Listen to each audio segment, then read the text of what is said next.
সব রক্ত হজম করা যায় না। এই রক্ত এই জালেম আওয়ামী লীগ হজম করতে পারবে না। চরমোনাই নির্বাচন করেছে, মুফতি ফয়জুল করিমকে রক্তাক্ত করেছে, ভালো হয়েছে। নির্বাচন করতে বারবার মানা করেছি, কেন? তারপরও চরমোনাই আওয়ামী লীগের সাথে তলে তলে আতাত করে তারা নির্বাচনে গিয়েছে এবং চরমোনাই গোপনে তাদেরকে জামাতের মতন একটি মাইর দিয়েছে এবং ফয়জুল করিমকে সেই মাইরটা দিয়েছে এবং তাকে রক্তাক্ত করেছে। দর্শক, এরকম শুভাকাঙ্ক্ষী আমাদের কিন্তু অভাব নাই, যারা কিন্তু বর্তমানে এইসব বলে চরমোনাইকে কিন্তু একদম ক্রিটিসাইজ করতেছে। দর্শক, এই সকল ভাইদের উদ্দেশ্যে বলবো, ফয়জুল করিম সাহেব নির্বাচনে কেন গিয়েছেন? তিনি নির্বাচনে গিয়ে কি মূলত তিনি মেয়র হতেই চেয়েছেন, নাকি না তিনি তার দায়িত্ব, তারা যে ইসলামের জন্য রাজনীতি করে এটা তিনি বুঝাতে চেয়েছেন? এবং তিনি সেখানে গিয়ে কি মায়ের খাওয়ার পর তিনি সেখান থেকে কি পলায়ন করেছেন, নাকি না তার কর্মীদেরকে সাথে নিয়ে মাঠে শেষ পর্যন্ত ছিলেন? তার বিস্তারিত ব্যাখ্যা কিন্তু শাইখে চরমোনাই মুফতি ফয়জুল করিম সাহেব তিনি কিন্তু দিয়েছেন। দর্শক, ভিডিওটা হয়তো একটু লম্বা হবে, কিন্তু ভিডিওটা খুবই গুরুত্বপূর্ণ এবং ইম্পর্টেন্ট একটি ভিডিও হতে যাচ্ছে।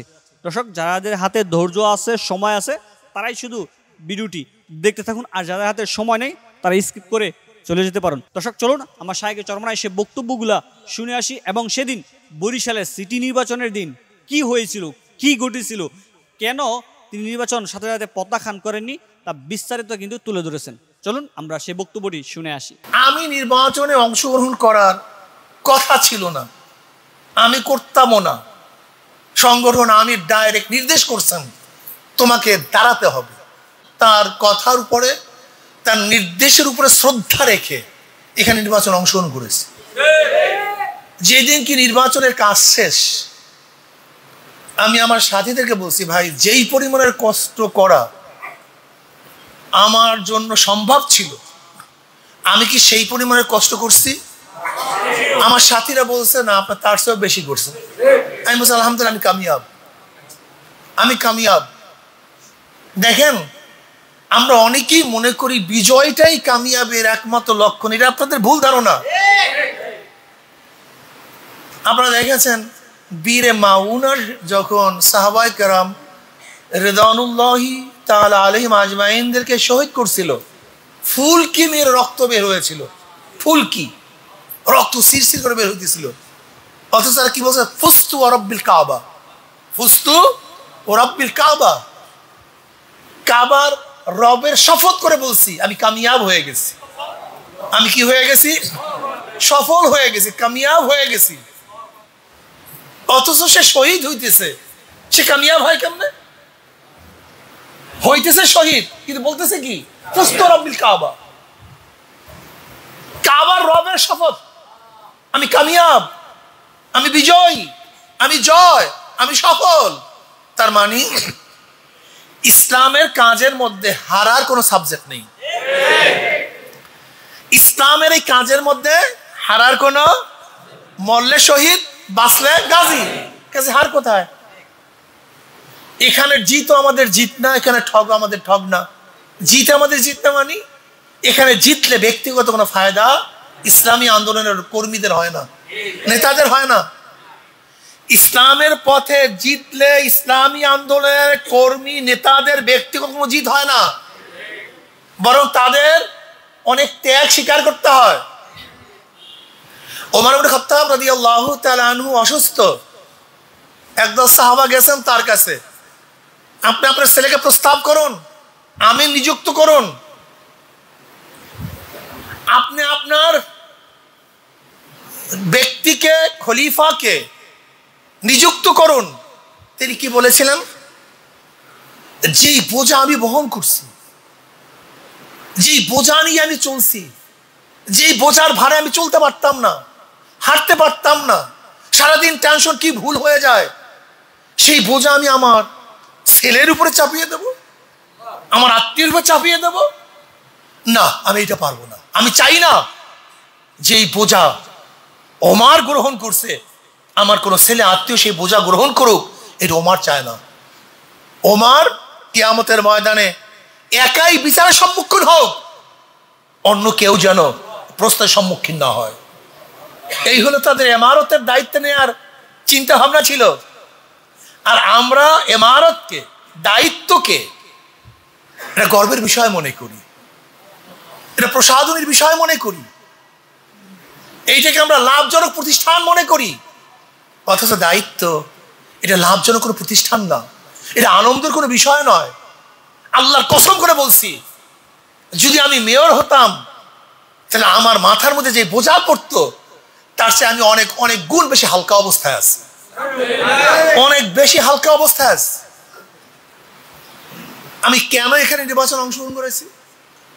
আমাকে সাংবাদিককে প্রশ্ন করছে, আপনার তো এখানে আসার কথা না, আপনি এখানে মেয়রে আসছেন নির্বাচন করার জন্য। আমি বললাম, আসলে এখানে আমার আসার কথা না, আমি আসতামও না। এসছি কেন? যে দেখেন, নবী আলাইহিস সালামের সামাজিক জিন্দিগি শুধু আমরা থিওরিক্যাল বয়ান করি। আমার নবীর সামাজিক জিন্দিগি এরকম ছিল, লেনদেন এরকম ছিল, খেদমত এরকম ছিল, বিচার এরকম ছিল, মানুষের সাথে ব্যবহারটা এরকম ছিল। আমরা শুধু বয়ান করি, কিন্তু প্র্যাকটিক্যাল দেখাতে পারি নাই। আমি সাংবাদিকদের প্রশ্নের জবাব দিয়েছিলাম, নবী আলাইহিস সালামের আদর্শ এবং চরিত্র নীতির যে থিওরিক্যাল বয়ানটা আমরা করি, শুধু সেটা প্র্যাকটিক্যাল এখানে দেখাবার জন্যই আমি নির্বাচনে অংশগ্রহণ করেছি, মডেল সৃষ্টি করার জন্য। যে দেখেন ইসলাম কি, ইসলামী ফুবিয়া আমাদের মধ্যে, আমাদের মাথার মধ্যে ঢুকছে, ঢুকানো হয়েছে। ইসলাম মানেই কঠিন, ইসলাম মানে মন্দির থাকবে না, ইসলাম মানে গির্জা থাকবে না, ইসলাম মানে হিন্দুদের পালাতে হবে, ইসলাম মানে খ্রিস্টানরা দূর হয়ে যাবে। এই ইসলামী ফুবিয়া মানুষের মাথার মধ্যে ঢুকানো হয়েছে। আমি দেখাতে চেয়েছিলাম যে ইসলাম কঠিন কোনো বিষয় নয়, বরং ইসলামের চেয়ে সহজ কোনো জিনিস নাই, ইসলামের চেয়ে শান্তির কোনো জিনিস নাই। এই জন্য এখানে যাই হোক, আল্লাহ পাক যা করার তিনি করেছেন। তবে আমি বিশ্বাস করি, আমাকে যে আঘাত করা হয়েছে, যে অপমান করা হয়েছে, এর পিছনে আমার কোনো দোষ নেই, এটা আমি বিশ্বাস করি। কেন? আমার নিয়াতের মধ্যে ত্রুটি ছিল না, এবং ওখানেও কোনো ত্রুটি বিচ্ছুতি আমাদের ছিল না। আমরা তাদেরকে উত্ত্যক্ত করি নাই, এমন আচরণ করি নাই যে তারা আমাদের আক্রমণ করার জন্য মানে করছে, তাদেরকে আমরা উত্ত্যক্ত করছি, আক্রমণ করার জন্য আমরা তাদের মধ্যে স্পৃহা সৃষ্টি করেছি, এরকম কোনো কিছু ঘটেনি। একেবারে ঠান্ডা মাথায় পরিকল্পিতভাবে আমাদের রক্ত ঝরানো হয়েছে, আক্রমণ করা হয়েছে, অপমান করা হয়েছে, অপদস্থ করা হয়েছে। আমি বিশ্বাস করি এই রক্ত বৃথা যেতে পারে না, এই রক্ত এখানেই থেমে যাবে না, এখানেই শেষ হবে না। সব রক্ত হজম করা যায় না, সব বিষ হজম করা যায় না। আমি বিশ্বাস করি এই রক্ত এই জালেম আওয়ামী লীগ হজম করতে পারবে না। আপনি ভেবেছেন এখানেই রক্ত শেষ হয়ে যাবে? রক্ত ঝরা শুরু হয়েছে, ইনশাআল্লাহ আরো রক্ত দেব। কেন? আমাদের মৃত্যুর কোনো ভয় নেই। আমরা তো সবসময় কামনাই করি শহীদ মৃত্যুর, আমাদের তামান্নাই তো শহীদ মৃত্যু।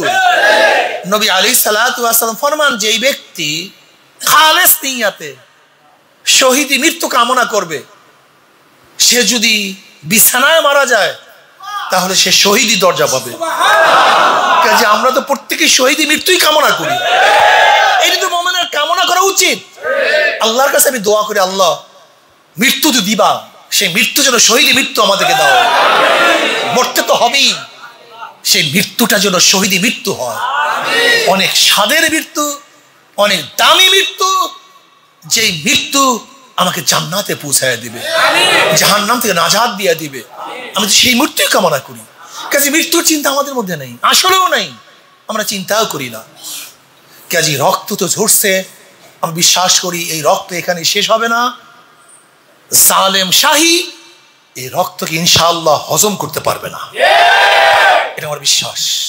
জানি না কি হয়, আল্লাহ ভাই ভালো জানেন। তো দর্শক, আপনারা তখন শাইখে চরমনায় সে বক্তব্যটি শুনেছেন। দর্শক, এই বক্তব্যটি শোনার পর আপনাদের কাছে কি মনে হয়েছে, কেমন লেগেছে, কতটুকু গ্রহণযোগ্যতা তার কথাগুলো আপনাদের কাছে মনে হয়েছে, অবশ্যই ভিডিওর কমেন্ট বক্সে কমেন্ট করে জানিয়ে যাবেন। দর্শক, নিত্য নতুন এরকম আরও তথ্যবহুল ভিডিও পেতে আমাদের চ্যানেলটি সাবস্ক্রাইব করে আমাদের সাথেই থাকুন।